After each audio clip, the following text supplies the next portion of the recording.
to have Ray McGovern introduce our keynote speaker for the evening. So come on up, Ray, and let's do that.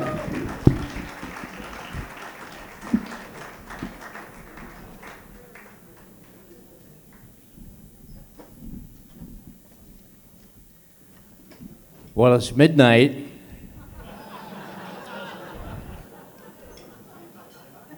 I kid you not, it's midnight my time, and it's midnight Seymour Hersh's time. I know what jet lag is like since I slept today until 12 o'clock noon. So I thank Cy for coming, and I know he's enjoyed the presentations as much as I have. But it's getting a little late, and Cy is a no-nonsense kind of guy. And he said to me, Ray, make it short. So I ditched all the 3 pages that I had to tell you about Cy, and I'm going to make it short. You know Cy's writings, his explorations, his disclosures from My Lai, Abu Ghraib, to Abbottabad, for God's sake, And you know that he's one of the feature writers for the London Review of Books.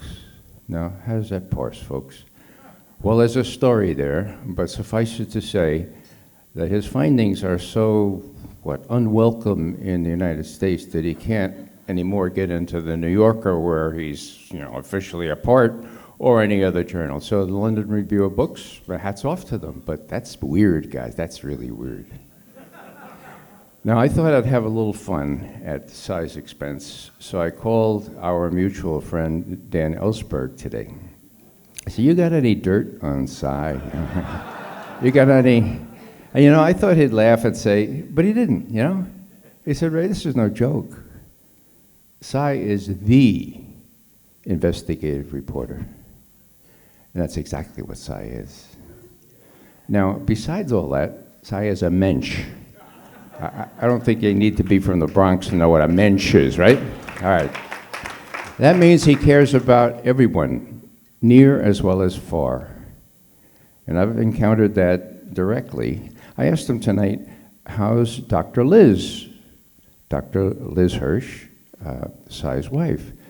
I know Dr. Liz Hersh because she has helped found and direct an incredibly moving ministry to the young people in the Adams Morgan part of Washington. It's called Jubilee Jumpstart.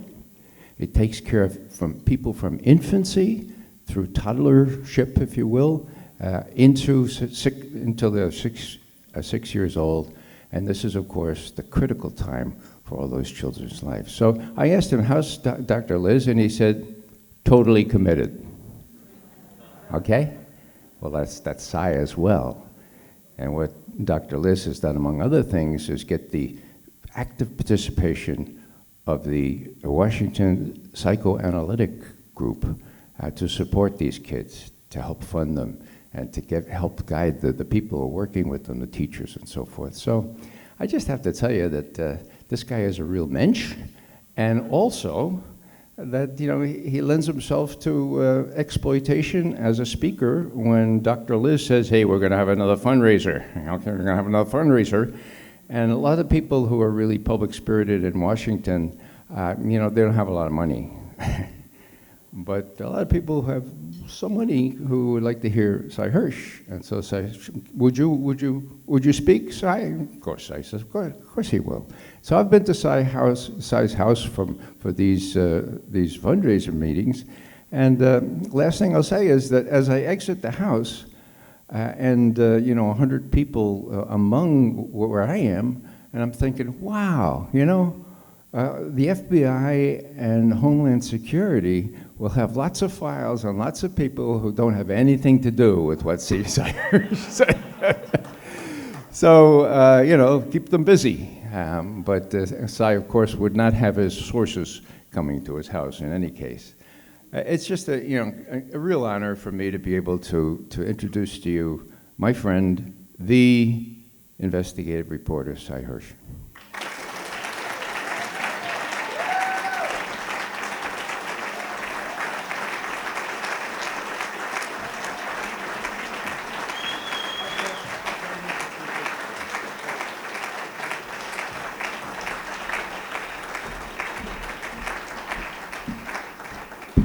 You guys read him, don't you? You do read him, don't you? He's good.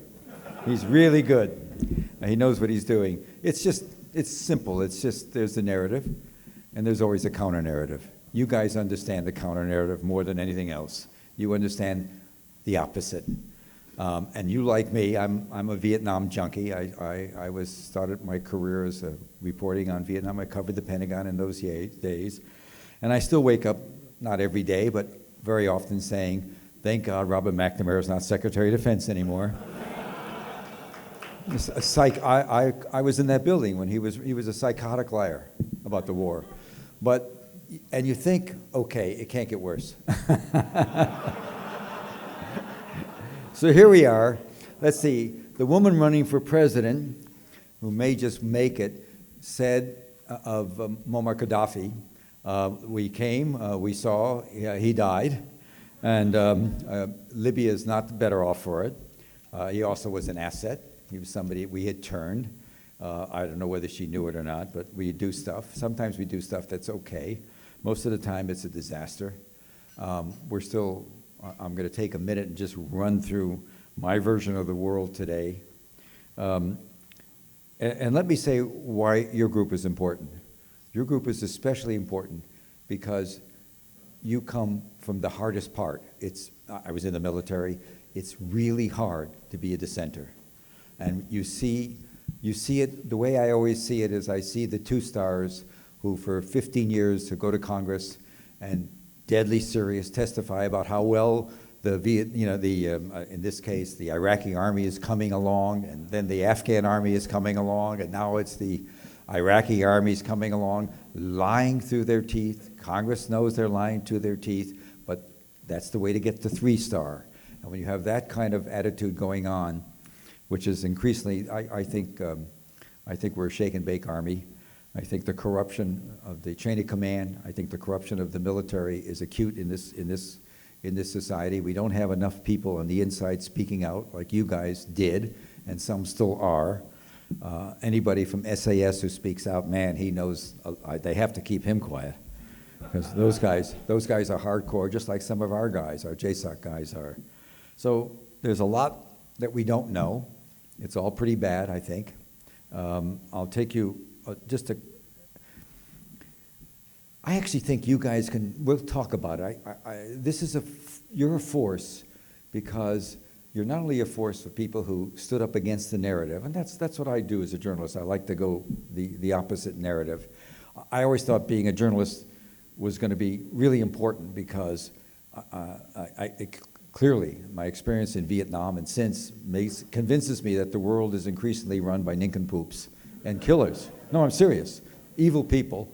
And my profession was the one that's going to unmask them and show the way. And we haven't done it. We've been failures. We've really, not only on WMD, we've done it on most of the critical issues right now. The mainstream media simply doesn't get it. And I don't know why.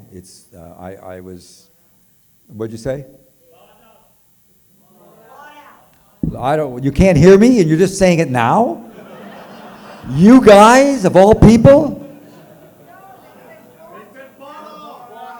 What? Bought out. No, I think that's too simple-minded. No, don't. There's an element of that, but there's something else. Don't forget, it's just not that simple. It's just that it's so much easier to maintain access. And if you're covering the White House, you can't go against the grain. And yes, in a way, that's a sellout. You want to have dinner with the president or whatever it is. He brought in some columnists the other day. I know I'm done in the business when I get invited by the White House. That's all. I know that's over. And I don't think reporters should do that, but that's all right. I'm a minority. But if that's selling out, okay. The other problem you have is a bigger problem, which is, of course, major corporations run things. Network television has disappeared. I even sometimes, National Public Radio, sometimes it's National Pablum Radio. They don't call it. Somebody mentioned Amy Goodman. That's one of the better shows going because at least that presents a point of view. Well, it should be an obvious point of view. But so anyway, here's where we are. Let's see. The whole Trump phenomenon is going to be a wonderful thing for the press, because eventually, watch, if they start thinking he may do something, they're going to start writing about him very seriously, because God knows they want to be on the right side. It's really craven what's going on, but so what? So here's where we are. Libya, okay. She's running for election. I don't know how she's going to explain that disaster. He was somebody, awful as he is, and we do deal often with awful people. He was helping us a lot. He was giving us a lot of information about Al-Qaeda. It took some doing. It took money. It took corruption, but we did it. And that's, sometimes we do stuff. The big question, the big story in this country right now, the big problem in the world, you can talk about Daesh, and that's horrible, but if you really want to talk about antecedents, you've got to talk about the Saudis, which we don't talk about, and that's the great story. That's the story. I'll tell you, I've been working on that one for 10 years. That is the story. Wahhabism is the problem, and it's a serious issue. We never deal with it. We still bow and scrape. We go to Riyadh and we bow and scrape, and we know the game they're playing. We know they played a terrible game. We really, to this day, I'm here to tell you, as a practicing journalist who really works these things, I don't know what happened in 9/11.